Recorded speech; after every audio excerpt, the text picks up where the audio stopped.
Yo, what's up? My name is Noah Hawes. We're here at Elementz with... I'm Naina, Purushothaman. I'm Cierra, Fogle. Cierra. No relation to Future. I'm D-Hope. And I'm Ornella Siakam.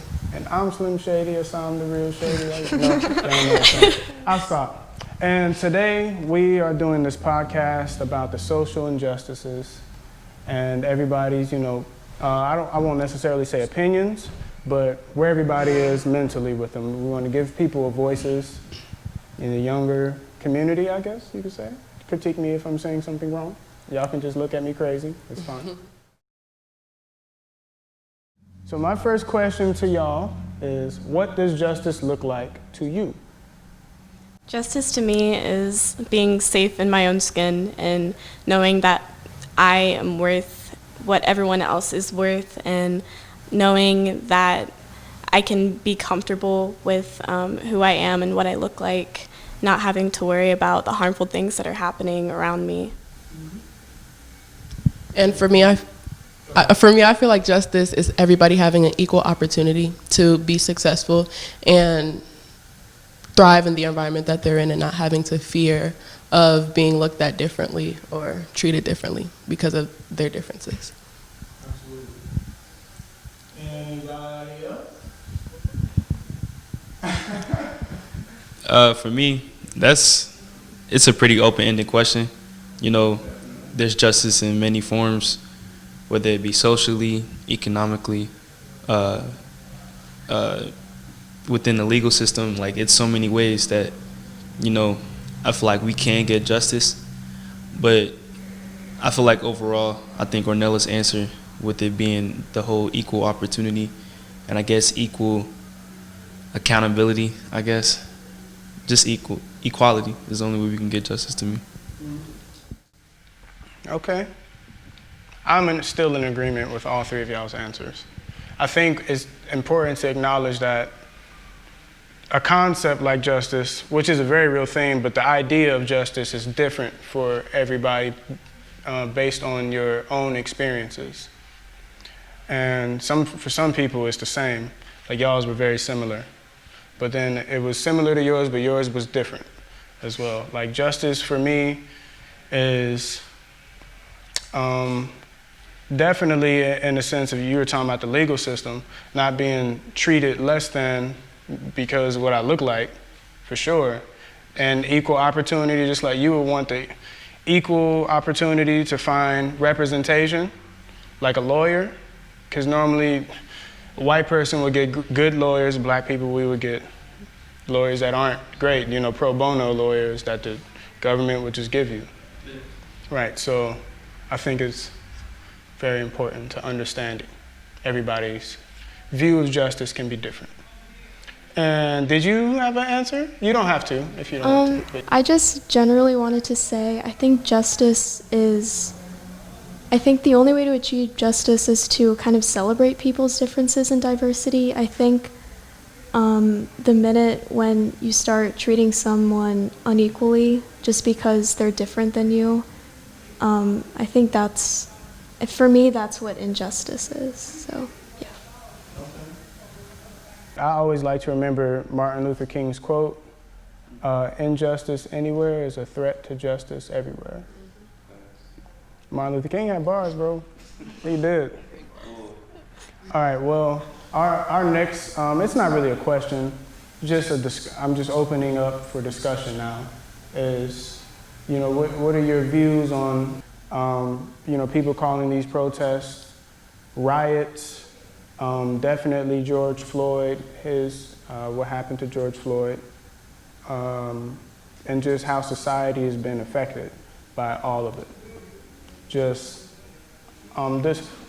We could start with these protests being called riots, because I saw a lot of media platforms just calling them riots. Right. So what do you think about that? But okay, so my view on it is, how do I say this? I feel like the media tries to, I feel like the media tries to distract from the bigger picture of what a protest's actual purpose is. And that again, like that changes the message. And with them calling it riots, it like gives a message that this is like, we're not fighting for a purpose. We're just trying to cause damage or just cause a distraction. But I feel like that's really them calling it riots is really just to distract from the bigger overall picture. And if you can tell, you haven't seen much image of the protests on like online as much because the rioting that was actually happening. The rioting went down, but they're not covering the protests anymore, even though there are protests that are still going on, because they don't want to cover the peaceful part. They don't want to cover the part that's actually people that are fighting for the change, and that shows that they don't care about us actually coming together peacefully and protesting about this problem. But they want to show the bad side, the people that come together and cause damage. That's what they want to paint the picture as. And yeah, that's mine. I mean, I think it's pretty like insensitive to call it rioting too, because like Black people were grieving and fighting at the same time, and like it's just, protests are more of a gathering to be together and fight for one thing, and just come together as a community. And I think like calling it rioting is just like, it makes me angry, because being at the protest, that's not what it feels like. It's very peaceful, like it's a very like welcoming kind of atmosphere until like the kind of corruption and chaos comes when like the feds come in and things like that start happening. And I think just without the police at the protest, it is such like a peaceful atmosphere, and it's just not rioting at all. Yeah, I think definitely, police being there gives, makes you think like, wow, why they expect something bad to start. Right. And then I have friends who are at protests who they definitely, like when they went to the protest, police officers had like big, assault rifles. Like they really expected something bad to happen. That's the vibe that my friends were getting from it. And I think when that happens, you're going into this protest as soon as you notice that with a bad feeling already. Yeah, I agree. And it can definitely change just the whole vibe and the mood of the protest. That's pretty much all I had to say. I think, yeah, I agree. I feel like when people call these riots, I feel like the message is being lost. And I think this is an extremely important message, and everyone should listen to it. And when they call it a riot, I feel like they're almost discrediting the message, almost. I feel like they're saying, yes, these protesters are fighting for something, but they could do it in a better way. But in reality, most of these protests are peaceful, and I think people should listen to what is trying to be said, I think, yeah. Okay.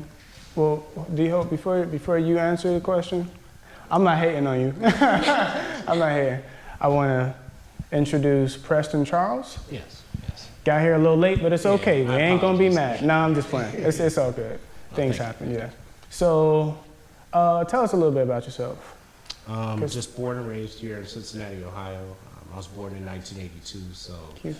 Born in 1982, here native to Cincinnati, Ohio. I'm a musician, father of 3 children, and I lived during a time where a lot of young Black youth, my age range, because I was turning 18 around 2001. So when the riots were taking place, that was a huge part of my life back then. Okay, we were actually just talking about the riots. Big media platforms we're calling them riots. And my question, it was just more, opening everything to discussion was, what do you think about them being called riots? And if you wanna talk about it, you have to wait for my man. He reserved his time. No, I'm playing. Or you can go first if he's cool with that. Oh, it doesn't matter to me. Rock, paper, scissors. Go right ahead. Yeah. One thing that, was always in my mind when the media kept painting most of the protests as riots, is that, there was more protesting than there was riots. Like, that's a fact. And it's just very, I guess, disheartening to see that the media will constantly berate all the protesters for the few couple of rioters that, you know, is damaging the whole movement. But I guess the same idea wouldn't be applied to police officers in the way that the whole legal system is like, it's broken. So I don't know. I really don't know. I mean, of course I'm mad and upset at it, but, you know, the way that people like us are portrayed throughout media for, like, since it ever started, it's always been in a negative image. Excuse me. So I feel like it's more of a disappointed but not surprised type of feeling to see us being painted this way. So Absolutely. And about the legal system being broken, I was, who was I speaking to? I was speaking to someone definitely older and more knowledgeable and wise than I was. Yeah. And he told me that the legal system isn't broken and that it's been fixed since the beginning. And I had to sit there, he didn't even explain it. And he just sat there and watched me process it. And for something to be fixed means it's rigged.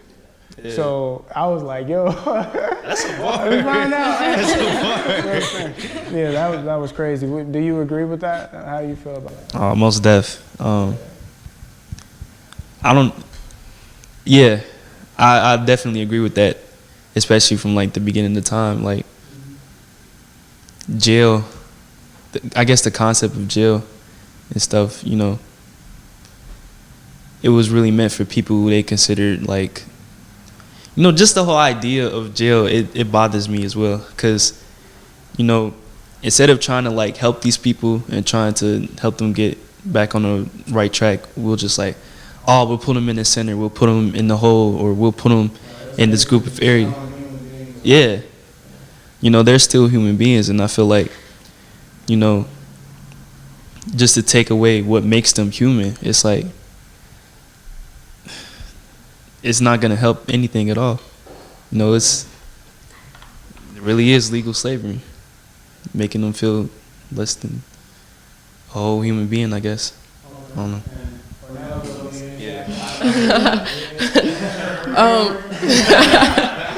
With him, like he mentioned that it was legal slavery, and your comment about how the prison system has been fixed since the beginning of time, it's confirmed because with even the 13th Amendment that freed slaves, but said, but unless they're in prison, that's fine. So it kind of, the prison system became legal slavery, and that's why you see like people that say, there's not racism, there's not black on white issues. Why is the criminal system, why is our police, why does the United States have so many African Americans incarcerated? Right. Why? And that point of slavery being legal in jail still hasn't been changed to this day. So that's people's arguments that slavery is still a thing in the prison system. It's legal slavery. All right, anybody else? Well, I'll say something. Charles, Preston Charles. Well, thank you. Well, I think one I want to say, I definitely agree with all of your points. Extremely valid, very conscious. It is a prison system that is fixed. It's not a conspiracy. It's well documented. There's actually that documentary called The 13th Amendment that even further emphasizes on that. I've actually been in jail in my lifetime, and coming from a middle class household, where that perspective of that, I really got to see why they use the word recidivism, meaning that they expect a certain amount of people to come back. Regardless, they advertise themselves as rehabilitation, but they do not offer rehabilitation, nor do they offer education or most basic services that people would try to even get from the Job and Family Services. They lose employment, and just a lot of other things. But going back to the subject also of rioting, it does upset me as well if they call it a riot. It is a well-organized, there's a lot of passion, which I think is definitely valid. In any situation of a loss of life, if you go to a funeral, people are passionate. So, you know, that's just a human thing. And when you see people taking their time, especially during the COVID outbreak and so many other stressors of different nationalities, different sexual orientations, different nations, saying like this is not okay, it's it's not a riot. You know, people, you know, I could still go to the grocery store if I have to get groceries. You know, I'm not hiding my kids in a hole underground. You know, people are still being neighborly. And even if they have different views, I mean, our society is not ripped apart. We're definitely bringing the discussions to the forefront. But the media is sensationalizing the fear aspect, and I think that's what our country is being used as. It's just like a fear-mongering place, and that's where the division comes in. You know, if we only fear the police and we know that they're a factor of the system, we're not going to actually have a dialogue, because fear is going to have a constant reaction as to, just like if you're in any other situation, you're going to react in a defensive and maybe an offensive manner. They have a culture to protect themselves. They're a fraternal order. They have history. And, you know, the only way to really change those type of things is to change the system, you know, get people empowered through voting, protesting. You know, those are leaders that could be future politicians that are speaking up. Because if you're brave enough to do that, that's all the people in Congress are doing. So when I see those things, it's very inspirational. And I don't fault the people that did loot and riot. You know, maybe they were poor, maybe they were destitute. I know just from a personal experience of life, not everybody reacts to the same things the same way. So, you know, and it is very sad that they're taking away from the conscience effort, people speaking, putting speeches, all of those different things, and just trying to focus on, you know, items being taken from a store that are covered by insurance anyway. Probably helping the businesses out because they weren't selling anything during the pandemic. Not encouraging violence, but yeah. These are all facts. Did you have some? Did anyone else have something to say? I just wanted to say that I completely agree with that. I think when these protests are called riots, it fosters fear, and I don't think fear will lead to discussion or change. I agree people need to educate themselves about the system, they need to vote, and I think those are the things that'll eventually bring about change at the end. And I just wanted to touch on his point that people don't react to different things the same exact way. So even if there are people that are rioting, I believe they have every right to express their anger the way they want to express their anger towards the situation. There's people that will go out and protest. There are people that will talk to their parents about it. There are people that will go out and break a building because they're upset and they just want to express their anger that type of way. So even though it's not the ideal way, I feel like people have the right to express their emotions. Yeah, I agree with that because, like, I think it's so frustrating when, like, non-Black people try to tell Black people how to mourn. Like, you can, like, if you want to mourn, you can mourn. If you want to protest, you can protest. Like, if you just want to chill and you can't take any of it, like, that's okay. Like, it's our, like, fight. Like, it's our type of deal. We should be able to express how we're feeling however we need to. Like, yeah. To touch on what you were saying about, you know, how we have these different forms of expression, excuse me. That's one thing I can say about, you know, our generation is that we, like, have different, we got different ways of, like, bringing up these issues. You have the poets, you have the artists, you have the rappers, you have the dancers, you have the comedians, et cetera, et cetera. You have the people who are, you know, stat geniuses or whatever. It's I think it's a beautiful thing to have people like us who can, you know, tell a story in our own way. You know, we're constantly pushing out this theme, but we're still, like, doing it to where it's original, I guess is what I'm trying to say. I don't know. It's amazing, man, you know? My next question or topic of discussion. I'm gonna just start saying topic of discussion. Look at me sound professional, straighten my tie. Nah, quick. On the social media lately has been kind of divided because celebrities getting active, whether it be actually not being active. Celebrities are calling out other celebrities. Celebrities are responding to those celebrities about it. Everybody seems to have different opinions. So I just wanted to know what y'all's were about Black celebrities protesting, black celebrities speaking up about what's happening. Whether you feel like they're obligated to, or whether you feel like they're not, or you might even feel like a celebrity being there would overshadow everybody else. So, just. I just listened to J. Cole's song that he dropped. Yeah. And I think it was in response to somebody calling him out and saying, why aren't you out there protesting? Why aren't you doing anything? Why haven't seen anything on your social media? And basically his response in the song is, I'm sorry that I'm not as woke as you, but I'm trying to learn. So celebrities are human just like you and me. And just like we said, everybody has a way of expressing their anger and everybody has a way of pushing out the message. Celebrities have that same right. So I feel like celebrities shouldn't be looked down upon if they're not doing exactly what another celebrity is doing. And his song, it just spoke to me because it's like, I can't be mad at somebody else for not doing what I'm doing because I don't know what they're doing as well to push this message. He explained that he's learning. He's not the type of person to go out and protest and do exactly what everybody else is doing, but he's learning. And he just felt like he shouldn't be, how do I say this? He shouldn't be dogged, I guess, for not doing that. I would like to point out, in J. Cole's defense, that he definitely was, every time something like what happened to George Floyd happened, he's been at he's definitely been present though. You're not talking in the mic. Same You're good. I was just gonna say, like, same with Mike Brown. He was out there, was it 2015, 14? Something like that. But what I was gonna say was Dave Chappelle dropped 846, and oh my God, best comedian of all time. But pretty much the biggest message and takeaway that I had from it was that don't expect these celebrities to like be in the front lines all the time.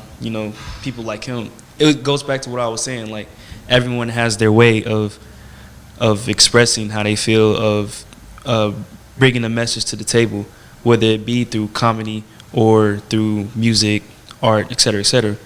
And he was also saying, like, one of the reasons why he didn't really want to be out there was, like you said, to take attention away from all the protesters.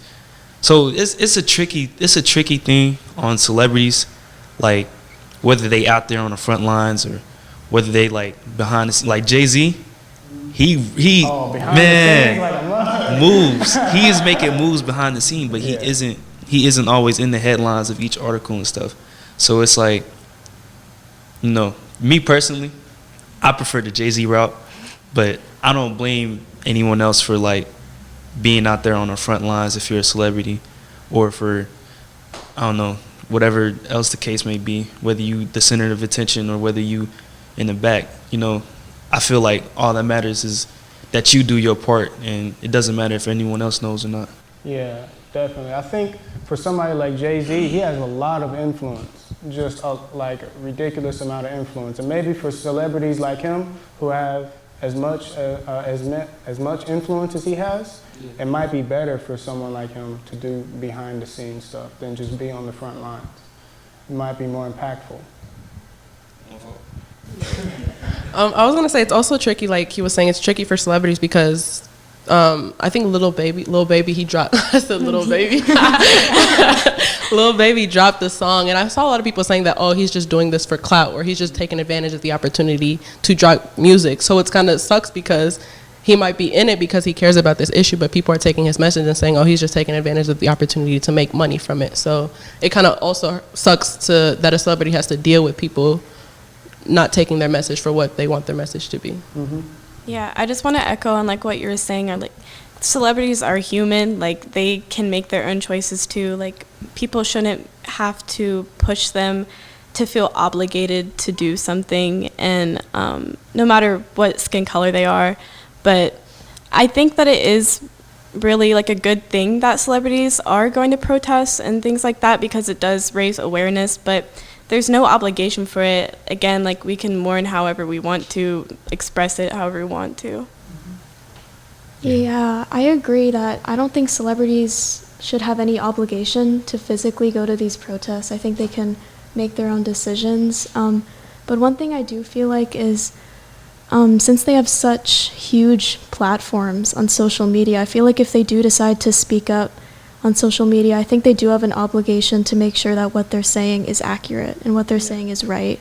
Because I do think that spreading a wrong message is just, it's their obligation to make sure they don't do that, so.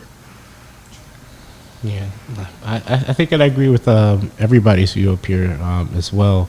The only caution I have to say, like, I'm in my 30s. I might be a little bit older than you all, but, just like what we have with, like, figureheads like a Bill Cosby.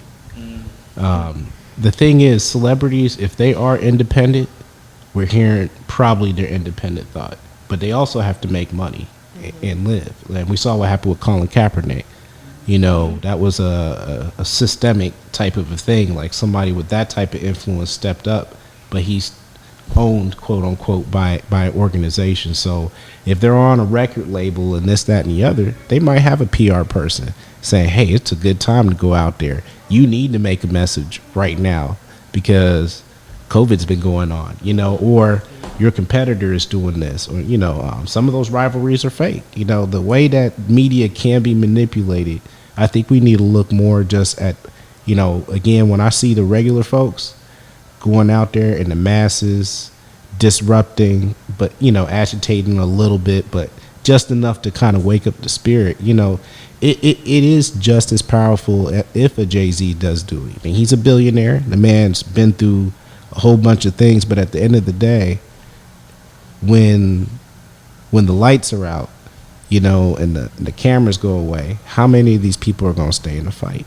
Now, I think a lot of more people are in the fight now because some people were getting educated because of other things that are happening. People were like, man, I didn't think the election was going to go this way. This ain't the first time it's happened. When the country on a popular vote went one way, and then our electoral college just said, well, I think they did with the Bush-Gore situation and a few others where everybody, woke up one day or, went to bed saying, yeah, we won. And then they wake up the next day like, oh, something else happened. And there's nothing as an individual you can really do about it. You just hope somebody fights it, but I've never seen it be overturned. But other than that, celebrities do have a power. There are a lot of young people who dress like celebrities who will buy shoes because a celebrity says so. So when they know they have those people ready to go, it is important for them to say, go out and vote. Like, go out and do something good for yourself if they have that intention. Yeah. Okay, well, Preston Charles. Can I call you Mr. Charles? If you want to, Mr. yeah, that's Preston? cool. Yeah, it don't bother me. Charles yeah, Xavier? Yeah. All right, I could go that way, X-Men style. Okay.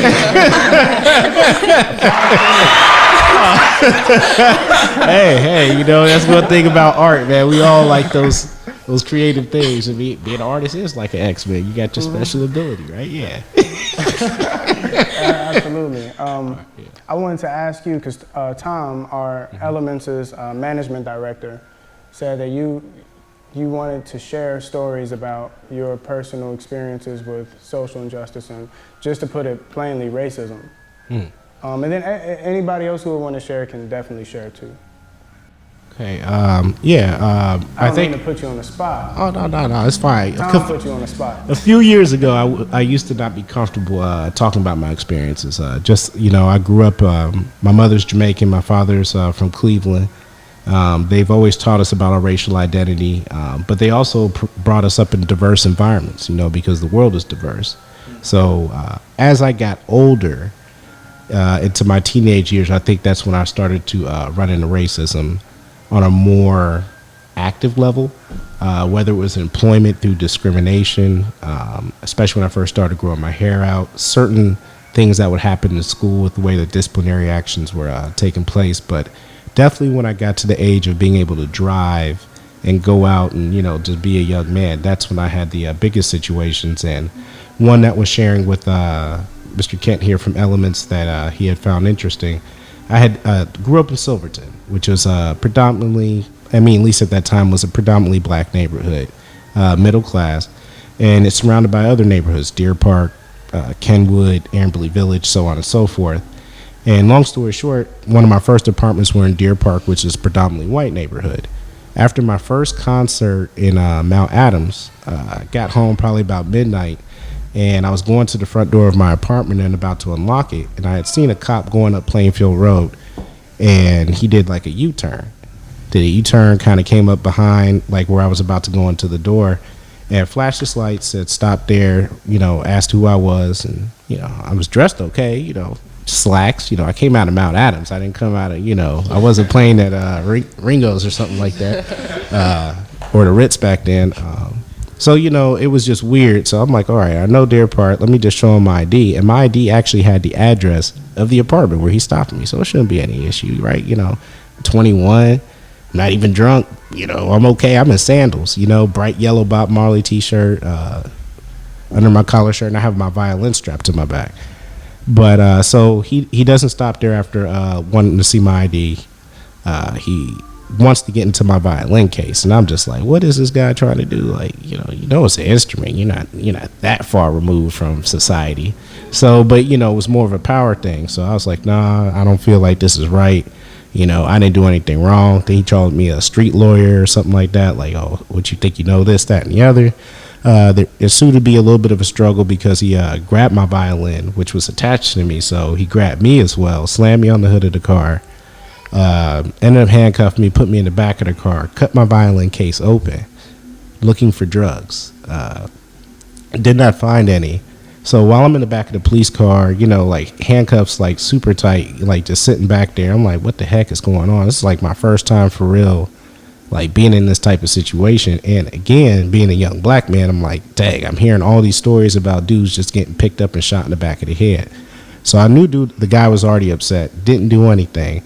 So other people had arrived, and I actually found out recently because of some kind citizens in Cincinnati. They went and researched this because I had posted this on Facebook.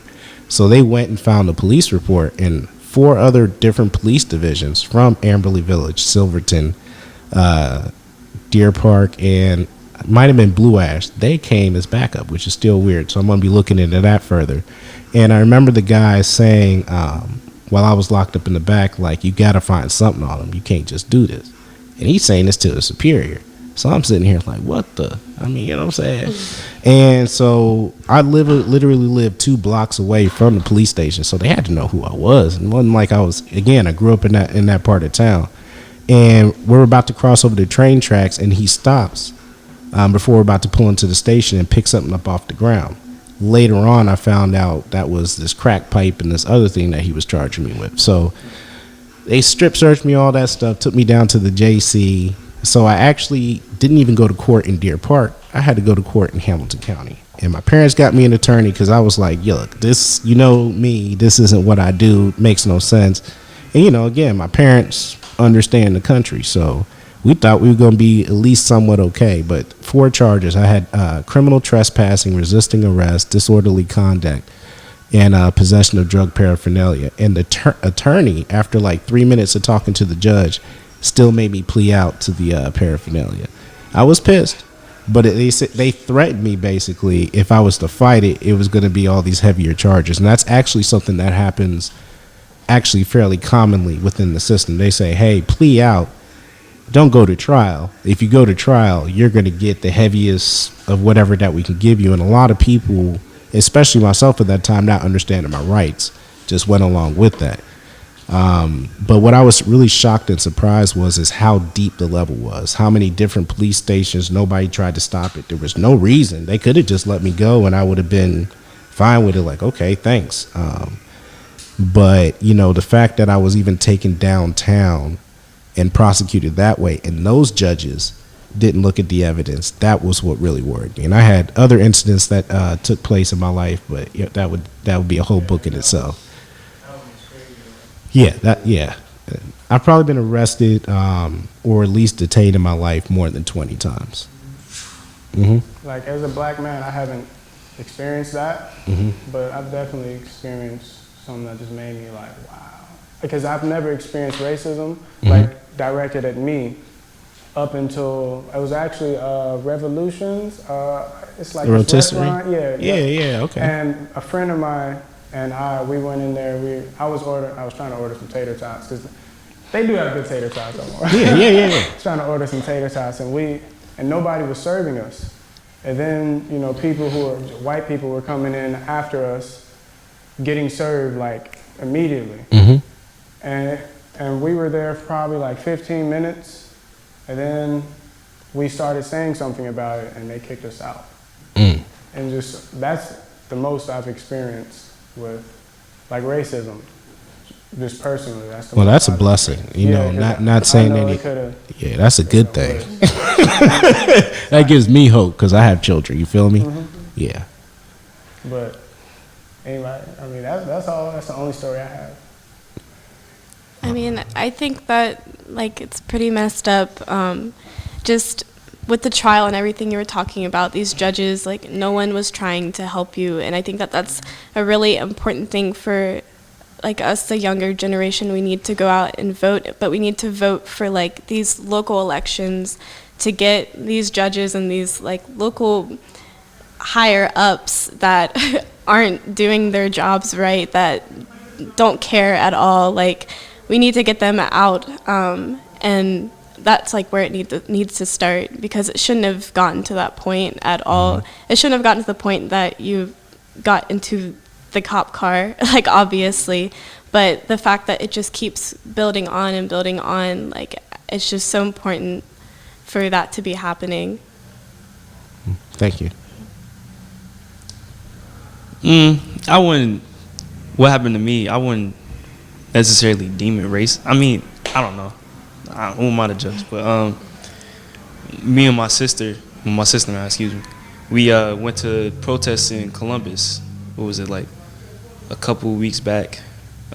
Like right after George Floyd's death had happened. We got there. Everyone. It was a peaceful protest the whole time. You know, we were all screaming Black Lives Matter, say his name, et cetera, et cetera. It gets around like 8 o'clock, and I don't know who it was. It was like Army, National Guard, I don't know. They had these big trucks, big guns, and then just pulled up out of nowhere. Me and my sister, we stayed on like the outskirts of the crowds because we didn't want to, like, you know, be the first ones to possibly get hit by anything. But they came out, and then as soon as the cops came out the truck, like most of the protesters, they were like down on one knee in front of them, like, don't shoot me, hands up, don't shoot, blah, blah, blah. Then they told us to disperse, and then that's when they started throwing their tear gas, pellets. So we running, and thankfully we got back to the car unharmed and everything. But it was pretty scary, you know. Not necessarily race. I mean, it is, but it isn't, you know. But still wrong, I guess. Yeah, I mean, I went to some protests down here in Cincy, and the same kind of thing happened later in the night. Like, it started getting kind of closer to the curfew, but still before the curfew, and the SWAT team was already in there, like, just ready with the tear gas. And it's just, I don't know, they really are trying to cause disruption, and they really are trying to arrest people, as many people as they can. And it is just really scary, like, being a Black person in that situation. I know here in Cincy, like, kind of near City Hall was where, City Hall was where they were at, the SWAT and everything. And it was really comforting and, like, a powerful moment, because there were a lot of non-Black people up, kind of making like a little barricade behind, or like in front of Black people. And it was just powerful to, like, see the city being like that, because it is scary being in that situation in general, but seriously, it is scary being, like, a Black person in that situation right there in front of these cops, in front of these SWAT teams. Like, it is racism in a way. It's like you feel that tension. So. Well, I think it took me a while, because racism is a very traumatic thing. It's actually so commonplace. I can even agree it's hard to identify, because our minds, if you really think about, like, the levels of how it happens across the world, it's almost unfathomable. And not just race, even when it comes to the treatment of the sexes, you know, how it's a standard, or women get paid less for the same jobs, you know, or it's a standard that black people will run into the police a lot more. And it's like a weird 1984 where these things become the norm. Because when you see people in militia gear, you know, with full assault rifles, and knowing that people, not saying all of those people are necessarily violent, but, you know, you got to believe in a little bit of certain things to own guns that you're willing to aim at other people, not for hunting. And then there's nothing done to them. You know, I've seen white people in the city do crimes out in public that could destroy property, and police see it and nothing happens. I've seen people be, you know, of color harassed and arrested for way less. They're searched and stopped. You know, just as, I mean, it's not an unknown thing that people with a lot of money party a lot. OTR is a party area. There are a lot of party areas in town, but you don't see a high level of police force unless you see a high level of minorities. And that can go across every neighborhood. And I think that's in the entire United States, especially here in Cincinnati. You can go through Hyde Park, which is a part of Cincinnati. There aren't police patrolling up and down, and there's property to protect. So are you protecting the community? Or like people say, is it over-policing? You go to Winton Terrace, there's always a cop up there. And, you know, that provides a certain amount of tension. And, you know, other people wouldn't tolerate that. You couldn't go to Mount Lookout and somebody would say something like, you can't do that. I don't like the way that looks. You know, you can't say that in Winton Terrace. They're just not going to listen. So I think when these people, that's where this boiling point comes from. It feels like being entrapped, just like slavery was in the past. Even when people were slaves, they didn't have the reality to see that slavery was taking place. They were born into it. It wasn't like they were free and then captured. You know, just like a domesticated pet. Your pet's not trying to run away because it never had a life in the forest. You know, and as people, even in the cities and the construct of what we live is very similar. Our minds have been conditioned to see the world in a certain way. And that's through the education system. It's through our parents who have also been through that same conditioning. And that's that awakening, is identifying what it is through this way of communication, and then sharing those ideals, and then we can all see it. And once we all see it and keep seeing it like it's happening now, I think that's why there's that real chance of it being eliminated. It's just like with domestic violence. Somebody don't speak up about it, there's ways these people have figured out how to hide it. You know, the victim and the person doing it. Child abuse, same thing. And I put racism, you know, in that same just anti-human type of behavior. Yeah. It don't benefit nobody. I was gonna go along with what you had said about how we're almost trained for racism to be the norm for us, whereas I had a conversation with one of my classmates during the school year, and he told me, like, we were talking about something similar to this, and he asked me, when have you specifically been, like, when has you experienced racism specifically? And then I had to think about it. It's like, we don't know it's there unless you're looking for it, because we've been trained to experience this as our normal life. You know, if somebody says good morning to you, you're not going to say, oh, why'd you say good morning to you? Because it's normal. So when you experience racism, it's not like you think, oh shoot, like, oh, it's racism, until you look back later and you're like, dang, that was somebody treating me for him. The biggest point for me, I think, was my freshman year. Around April, I was hanging out with 4 friends in the car. We were just sitting, because a lot of places were closed. We were just sitting in the car just talking, and out of nowhere, there's 4 police officer cars that come and shine the light in the car, and they tell us to get out. And they search all of us. They search the car completely. They don't find anything. And I'm freaking out because my mom is super strict. Like, I was like, okay, this is about to be the end of my life. Like, that was what was on my mind at that time. So I wasn't thinking about it in any type of way. And it's not till later till I look back and I'm like, why were there 4 officers that came and searched? Why did they search us so extensively if it's 4 freshmen sitting in a car? And it's not till later till I look back at the situation like, dang, that was me being like criminalized, me being like basically experiencing racism like at the forefront. So it kind of sucks, because if people aren't educated to look for it, they're not going to look for it, and it's going to seem like the normal. And I tried to explain that to my classmate, like, you won't know that it's racism unless you're looking for it. And you being not a person of color, you're never going to be looking for it. So then you don't see it when it happens to somebody else. And that doesn't mean that you can tell somebody else that no, they are not experiencing racism because you've never experienced it, because everybody goes through different things. Like, there's been different stories of how people have experienced racism. So I just feel like you have to be able to open your ears to somebody else's story for anything to ever be possible to change. So.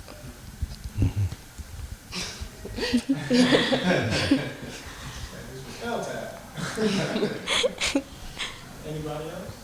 I mean, I definitely can say that I've experienced racism like every day. Every black person has, I feel like. And it's just, it can be in small, little, tiny ways, just like the way someone just looks at you for a little too long when you're driving, like things that people will say nonchalantly. It just kind of builds up and it becomes exhausting, but it, like you said, you don't really see it until afterwards, and you're like, oh, damn, like, I just experienced that, like, there was no reason for that, and I think it's just, you see how ignorant people can be with that. It just, things build up, and it's exhausting, and people who don't experience racism just can't see that. They just never will experience that. They never will feel that. And it's not their fault, but they have to see through and they have to understand that it's exhausting and it's an everyday thing, whether it's big or small. I was waiting. I didn't want to, like, you know, take anybody's turn. But what was it? It was a quote that I heard a couple weeks back. It was saying, "A white man who wants to lynch me isn't my problem. A white man who has the power to lynch me is the problem." And, you know, that's why, like, I feel like all this is going on is because we have people in power who are like, that hate is pretty much embedded in them, and like they don't want to like get it out the system or get it out of, you know, all these different ways that it affects everybody. So it's like, I think that's what the issue is here. You know, hate is gonna exist for the rest of the time. I doubt that racism will ever go away. That's just a fact. But I do believe in the fact that, you know, racism won't affect us when it comes to us getting jobs, when it comes to us, I don't know, encounters with the police. You know, I feel like that's what we're fighting for, is for us to not have to worry about things like that, especially when it comes to the people in power. Mm-hmm. Now, how do you think, and this is just the last question for everyone, how do you suppose, you know, not just our generation, older generations and younger generations will be able to take action to change not just the system, but also the society too, because there's an issue with the society as well. You don't get to go first.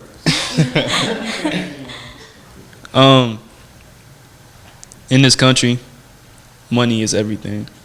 So, you know, I feel like, especially the black community, like, in order for us to like get real change for generations down, it takes money. What we put our money into, who we give it to, et cetera, et cetera. Like we were saying earlier, Jay-Z in 444, he was saying, I bought an artwork for $1 million, 2 years later, blah, blah, blah.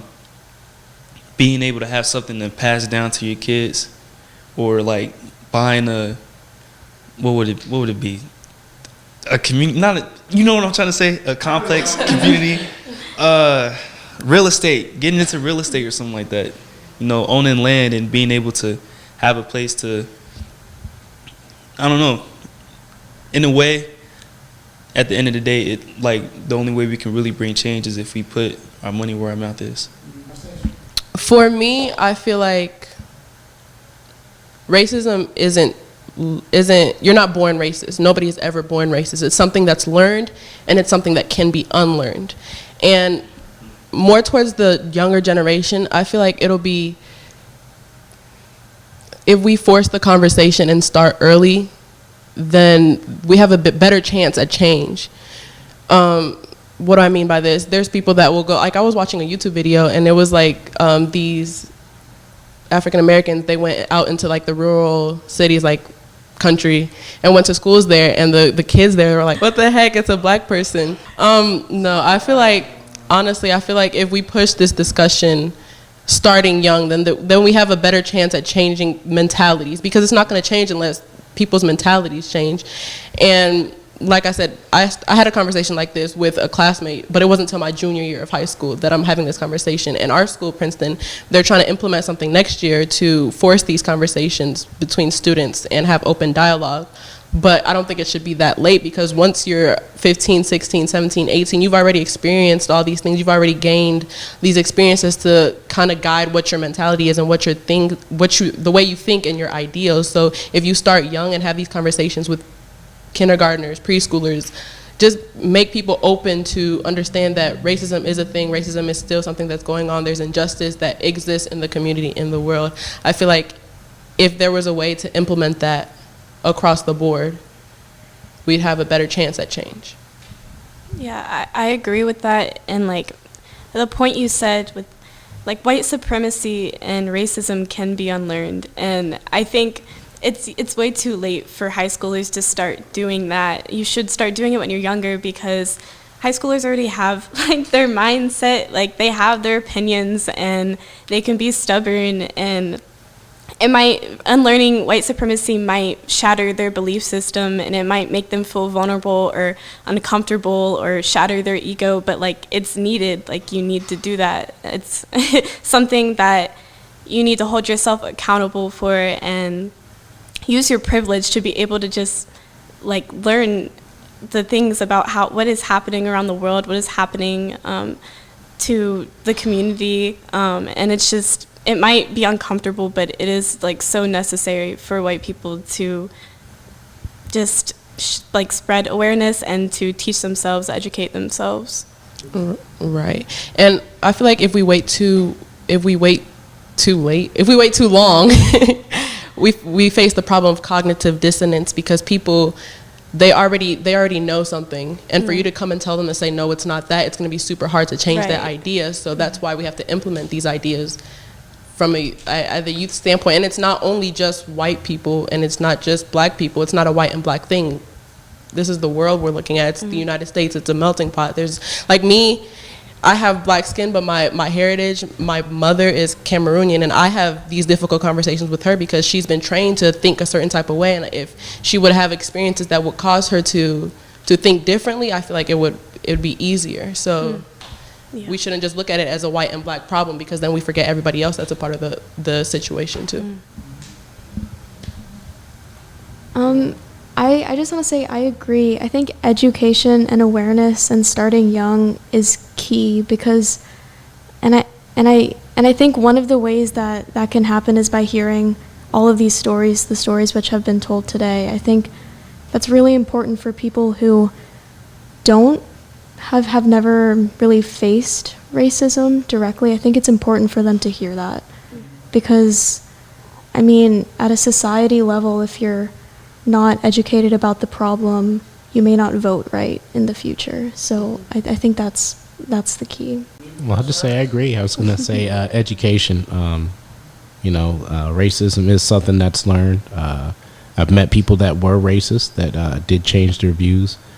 And I just met people that just never met anybody outside of race, just like some people have never left the block that they grew up on. So we just got to do a better job, and that comes from our government. They do a horrible job when it comes to funding education, and just making sure that those that may be less fortunate have at least the basic standards of what they need.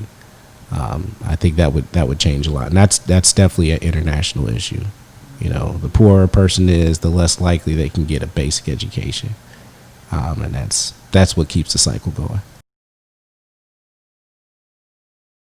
I would just like to say that I enjoyed this conversation, and I feel like it's good for people to come out and talk like this, because and the fact that everybody is talking, each person that's talking is also taking the time to listen, because that's also going to help, because it can't just be somebody that's talking to you and just talking your ear off and it goes one ear and goes out the other.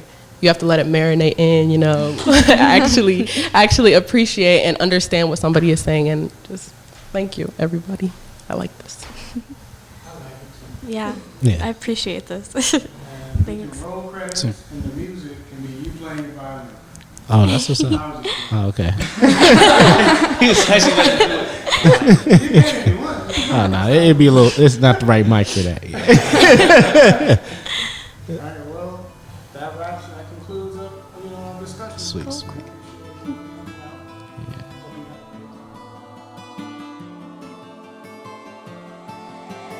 This is Noah Hawes from Elementz. Thank you for tuning in to our podcast. Elementz is a youth center downtown Cincinnati centered around hip-hop and community. Subscribe to our YouTube channel, and if you want to get more involved, you can come down to our center, located at 1640 Race Street. This video was brought to you by Democracy and Me, Elementz, the Kennedy Heights Art Center, and Tellus Zine. Tellus Zine is a digital publication led by an all-youth editorial board, showcasing visual, art, and creative writing by young adults from across Greater Cincinnati. Tellus's mission is to provide a platform for young people to express themselves bravely and creatively as a part of our diverse community. Tellus Zine is sponsored by the Kennedy Heights Art Center with support from the Charles H. Dater Foundation and ArtsWave.